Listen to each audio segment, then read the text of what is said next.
Hi everyone, my name is Allie. Thanks for stopping by my channel today. I thought I would share with you my pros and cons to having an epidural.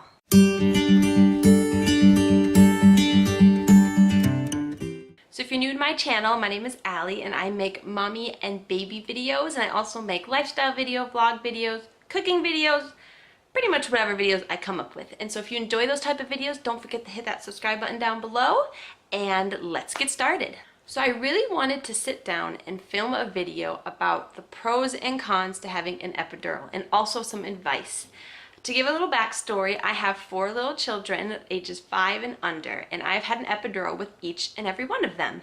And I had different reasons each time I had the epidural, and so I really wanted to sit and film a video kind of just sharing my thoughts on having an epidural and maybe any advice I might have and the pros and cons to it. I am not a doctor in any way, and so make sure you discuss with your doctor or your midwife what exactly you want to do regarding having an epidural or not, or going all natural. And also, this is not in any way to either sway you either way, whether you should get an epidural or you shouldn't get one, but I just really wanted to share my experiences, and hopefully this can encourage other women who are either contemplating getting an epidural or not getting one, or someone who just really is curious about what it's like and maybe nervous about it. And so I really wanted to film this video and hopefully to encourage other women out there. So let's get started. Before I get into the pros and cons of having an epidural, I wanted to give a backstory on the 4 different times I've had one.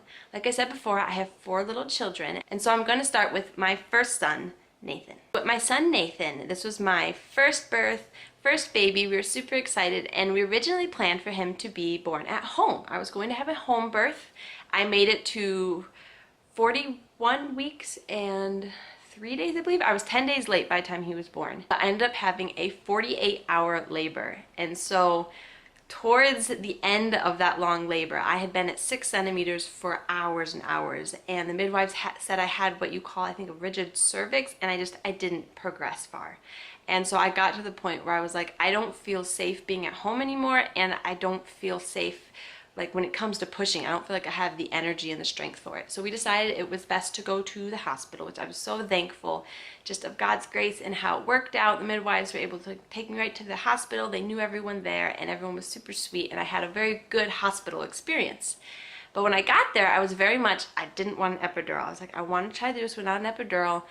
I want to, keep pushing on. So they recommended another medicine that I tried to just kind of take off the edge, but it ended up not working at all. So in the end, I decided to get an epidural, and I was scared of it, but in the end, I had a wonderful experience. It was a very good epidural. The anesthesiologist who put it in, he was very nice. He waited in between my contractions, and everything went great. It wasn't scary at all like I thought, and it gave me the rest I needed. I was able to get the rest I needed, and I was able to push him out, and we had our little son Nathan. And so that is my first time having an epidural. Epidural number 2 with my son Oliver, our second son.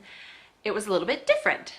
I had gone back and forth whether I wanted to have an epidural again or if I wanted to go all natural, and I kind of came to the decision that I was going to try to go all natural, but I wasn't against getting an epidural if I had a really long labor again like I did with my first, or if something else happened.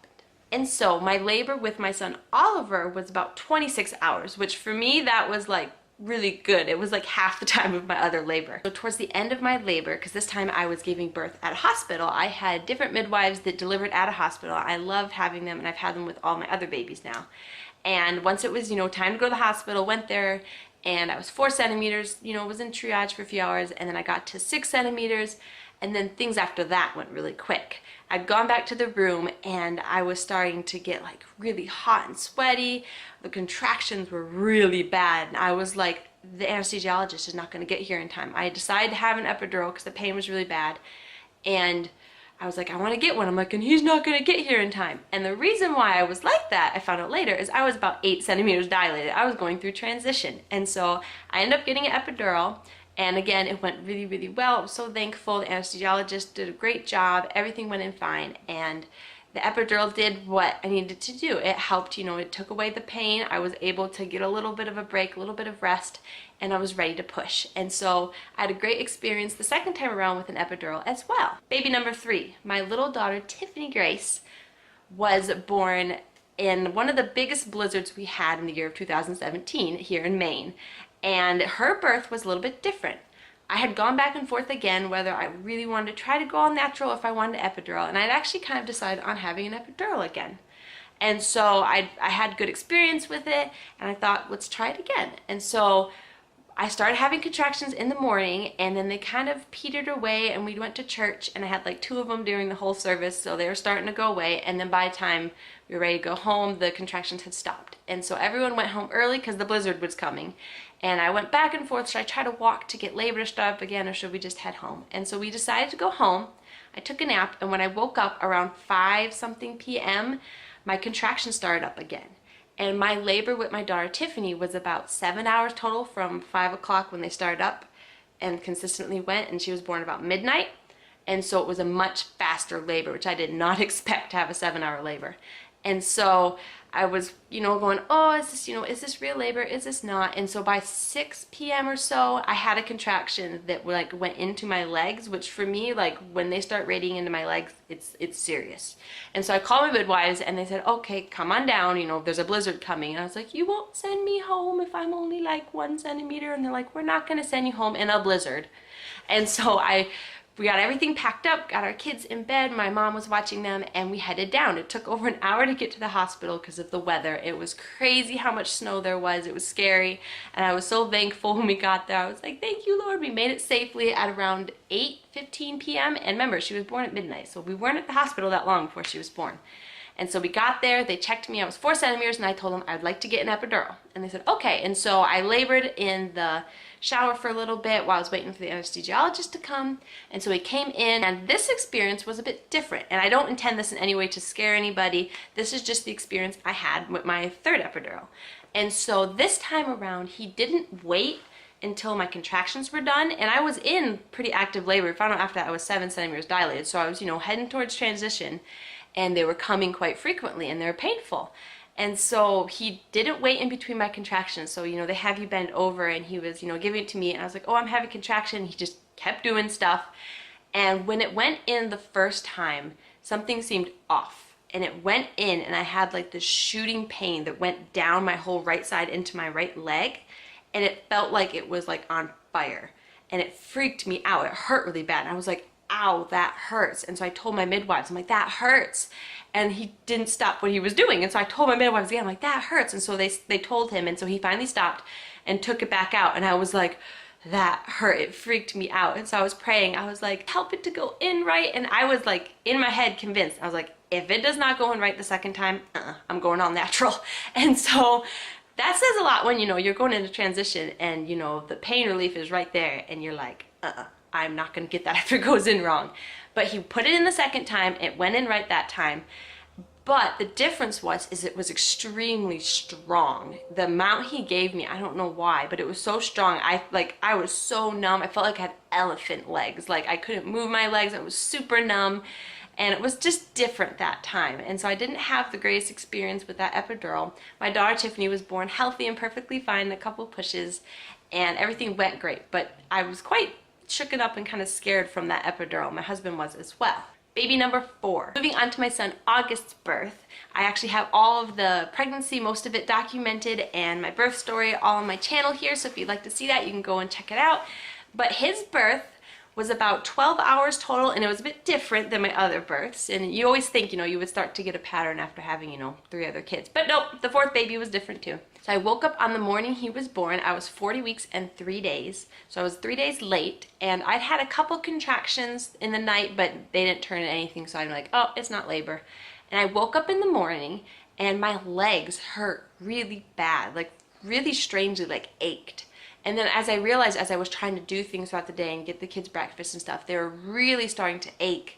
And then I started realizing I was having contractions kind of along with the leg pain. I just didn't notice them that much because my legs hurt really bad. And so I started timing them, and they were 5 to 7 minutes apart. And from then until he was born, they were like super consistent. But basically I started timing them, and then I started feeling like I was getting the flu. I started to feel really cold, even though it was like 90 some degrees out when he was born. I was really cold. I wanted to like wrap up in a blanket. I felt really sick and achy all over. And so I called my midwives. They had me come in.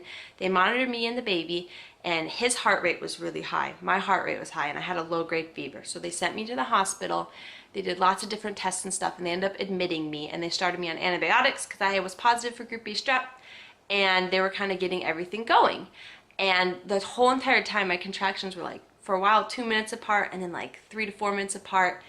And I was like, these are really hurting. I was like, I must be like progressing and getting near transition. And this time around, I really wanted to do a natural labor. I really wanted to go without the epidural. I had the scary experience with my third baby, and so I really wanted to go all natural if I could. And so I was like, I must be like going towards transition. I was like, these are so painful. And when they checked me, I was only about 3 centimeters. And I was like, huh? I was like, I was 7 centimeters with my daughter Tiffany and was still talking and felt okay.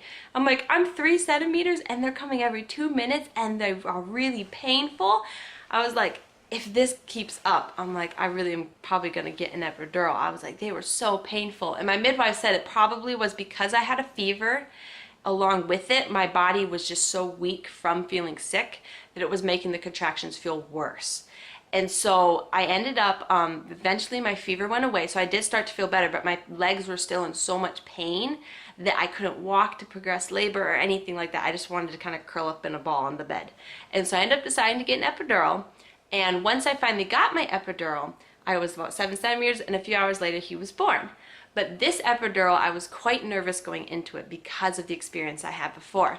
But I was so thankful. This lady was super sweet. She, talked me through it all. She waited in between my contractions, and everything went perfectly fine. And so I was so thankful with how that epidural went. And so now that I've given the long story of my 4 births and my 4 epidurals, I'd now like to move on to the pros and cons of having an epidural. Pro number 1. You don't feel the pain. This is kind of an obvious one that comes with getting an epidural, that you don't feel the pain anymore.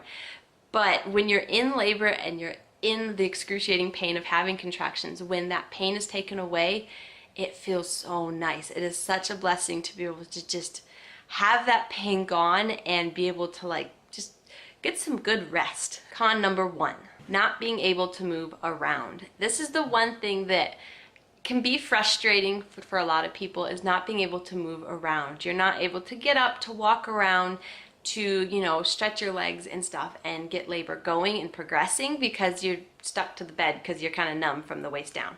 And so that is a con. You're not able to move around a lot. For me, that was never that big of a con because the times I've gotten epidurals, I was quite exhausted and tired, and so I was thankful to not be able to move around. But I know for a lot of people it can be hard because if your labor's not progressing and you can't move around and anything to help it progress, it can be quite frustrating. Pro number 2, the ability to stop pushing when you need to. This is something that you might not think of, but it's actually a really good thing in labor.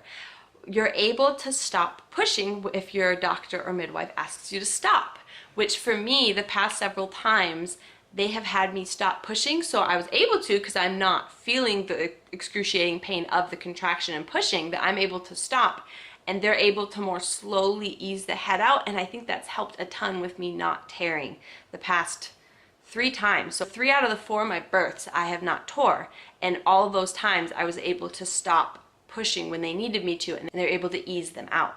And so I think that helped a lot to be able to just stop and wait until they had me push again because I wasn't feeling the pain. Con number 2, being hooked up to a lot of things. When you have an epidural, you're hooked up to the epidural line, you're hooked up to the IV giving you fluids. Sometimes you're hooked up to a catheter, and you just feel like you're hooked up to a lot of stuff, which can be quite hard when you're in labor or when you're getting ready to push and your hands and arms are kind of like hooked to all of these wires around you. That can be kind of hard because you're trying to, get ready to push, or you're trying to, work through contractions, and you're kind of hooked to a lot of stuff. And so for me, that's definitely a con of an epidural. Pro number 3, being able to rest during labor. This is one of the biggest things for me, and probably one of the biggest reasons I've gotten epidurals is because of having long labors or being exhausted, and just how nice it is to be able to rest. That's been one of my favorite parts of getting an epidural, is to be able to get it and just to rest and let my body calm down and get ready to have a baby. I think that's been such a blessing. When I've had the epidurals, I've been able to get some sleep, I've been able to talk a little bit and just let my body calm down from everything it's been through and get ready to have a baby. Con number 3, a catheter. Another con to having an epidural is most of the time you have to have a catheter, which when you have the epidural, you don't feel it usually, but it's just not a fun thing. I've had it kind of different every time. One of the times I just had the catheter, I think right after. Another time I had the catheter and they had to like tape it to my leg because I had to have it in most of the time. It was kind of weird. And then another time, the nurse said if I wasn't able to use the restroom afterward, that I'd have to have the catheter again. And I was like, nope, I'm gonna make myself go to the bathroom because I don't want a catheter without an epidural. But that's definitely kind of a con if you don't really want a catheter. Pro number 4. One of the things that I really liked about having an epidural is being able to talk and being able to joke around and just get excited to have a baby. I think that's one of the things that I love the most about having one, was being able to like talk with my husband or be like, oh, you know, he's coming soon or she's coming soon, and be able to really, I feel like, enjoy and be there for the moment and, you know, not be in excruciating pain. And so I think definitely that's been a pro for me. Con number 4, sweating a lot after you have the baby. This is something that I think just in general, you know, your hormones and everything are changing, and you know, you can sweat and kind of smell funny after having a baby. But I have noticed that after having my epidurals, especially the one epidural I had with my daughter Tiffany that was really strong, is that for like 2 weeks afterwards, wake up in the middle of the night like drenched with sweat and be like sweating like crazy at nighttime.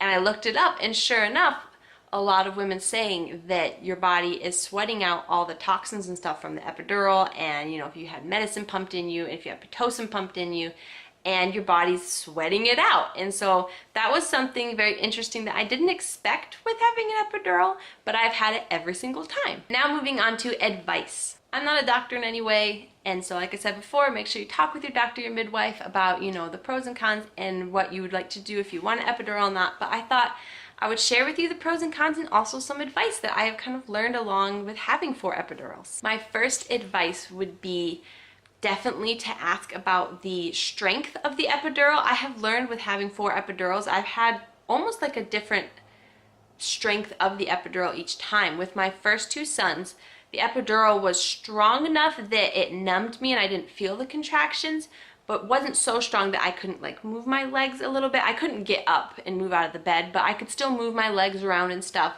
And so I felt like I was able to still kind of have some control when pushing came, which helped a lot. With my daughter Tiffany, the epidural was so strong that I felt like my legs felt like elephant legs. Like they felt super heavy. I could hardly pick them up.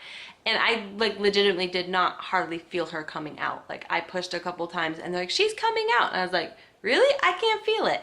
And so I really wasn't a fan of that. I felt like, not like disconnected, but I felt like I couldn't experience or feel the pushing her out because I was so numb. When I got my 4th epidural with my son August, I got a much weaker dose. And this was probably the weakest dose I've had. But I actually really liked it. It numbed, it felt like it literally just numbed that area. It numbed down there. I didn't feel the contractions, but I could still move my legs around a lot. I could even lift myself up a bit off the bed. And there was pros to it and cons to it. The cons being that I started to feel the contractions after a while, and I felt what they call the, you know, the ring of fire, which I always think of the Johnny Cash song, The Burning Ring of Fire. But I was able to feel that. So that was, you know, not the greatest, but because it was so weak, I felt like I was able to feel him coming down, but without the excruciating pain that comes with it, if that makes any sense. I was able to feel him coming out, and I felt like I was able to push harder and better because I could feel things more. But yeah, I still had the edge of the, you know, excruciating pain of a contraction gone, and so I felt like I was able to feel it and yet not feel it, if that makes any sense. So definitely talk with your doctors and talk with the anesthesiologist about if you want a really strong epidural or if you want a bit of a weaker one and want to feel a bit more and be able to, I feel like, push a bit better. But definitely check that out. Advice number 2 is to make sure, because I learned this after not having an anesthesiologist do it, to wait until your contraction is done before putting the epidural in. I could not say enough how much of a difference that made between my 3 times that they waited in between my contractions and how well the epidural went in. and the time that they didn't and how badly the epidural went in. So definitely ask them, and be pushy if you have to, but ask them to please wait in between your contractions. And my last advice number 3 is, in the end, it doesn't matter if you have an epidural or if you have an all-natural birth, drug-free, or if you have a C-section, however you give birth, as long as mommy and baby are healthy, that's all that matters. And I used to beat myself up a lot when I had my first son and I had an epidural because I really wanted a natural home birth, and I felt like, oh, I wasn't able to do it. All these other women are so much stronger than I was. And then I was really convicted, and I realized, I was like, Lord, I'm not being thankful that God has blessed us with a healthy little boy, and that me and him are both healthy and safe, and that is all that matters. It doesn't matter how you gave birth or how it went, but just as long as the mommy and baby are good, that's what matters. And after that, of really realizing it didn't matter if I had an epidural or not, but just to be thankful for the baby that God has given us, and however labor goes, because you never know, every labor is different, and just to know that it's going to be different. And my advice would just be, whether you want to have an epidural or not, hopefully this was some good information, but in the end, it's your choice. It's you and your husband's choice, and whatever you feel is best. And so don't let other people's opinions, make you feel bad or sway you. It's truly what you want to do. And so I hope this video encourages other women out there who might be wondering if they should get one or not, or what it's like. And I hope you enjoyed.